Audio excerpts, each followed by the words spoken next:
serious discussion. You really can't see that I'm wearing a jacket, can you?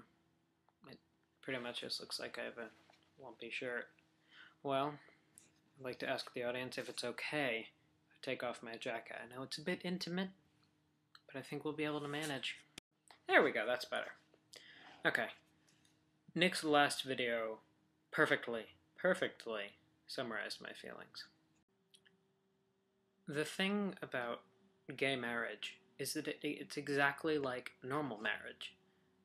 It is simply love between two people of the same gender instead of two people of different genders. Love isn't something you can control. Love isn't something you should control.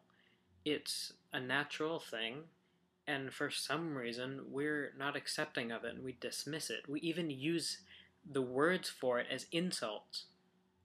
It's absolutely horrible. It started when we used the word retarded to mean something bad, instead of acknowledging it as someone with a mental handicap.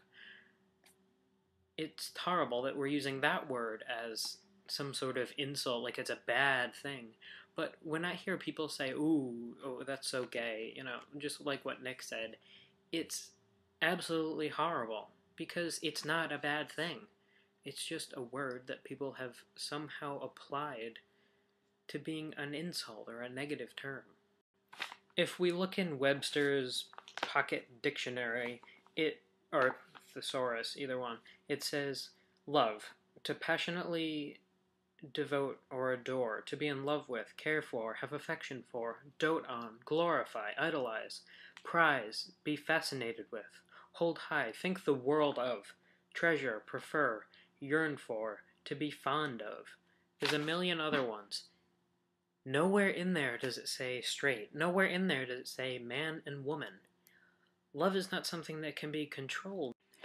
To see these people, when, say, a gay kid comes out to his parents and they absolutely disown him, it is absolutely disgusting to me that you can care about someone for however many years, 10, 16, whatever, and then within one little revelation, you can absolutely totally be done with them and just never want to see them again. Disown them, not talk to them. It's absolutely horrible, because if someone is gay, that is their problem. That is not a problem. I'm saying that is their business. I'm saying that is their life. And no one has any right to judge them or tell them they're wrong. We see all these, you know, Christian, whatever religion, groups that are, you know, doing counseling for people, implying that it's a bad thing. You know, saying that it's like being an alcoholic, saying that it's a horrible thing that you need to be treated for. Something you were born naturally as, something you can't control, is something you should be treated for and have counseling, according to these religions.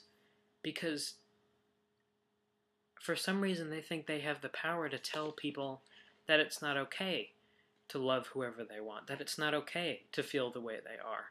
And so people aren't accepted in the church, or people aren't accepted in the church because, like me, I'm an IVF baby. Ooh. I think Nick touched on this, that there are so many negative connotations, and you have to be careful. You can't say these things, because not only does it hurt the person you're making fun of or saying stupid things to, but it can also hurt anyone who's listening. Because when you have a conversation, you can always be overheard. An article on CNN today that I just found is titled that fewer than half of Americans oppose gay marriage. This is absolutely amazing. I was actually going to use the example in my video about this that Nick used, about people in their barbecues kind of complaining about the people defending their freedom, talking about don't ask, don't tell, which, if I read correctly, a judge has ordered to be overturned after 17 despicable years, because it is unconstitutional and it is absolutely wrong. Yep, just found it. They have 60 days to appeal, and it was Judge Virginia Phillips. So she is a really cool person.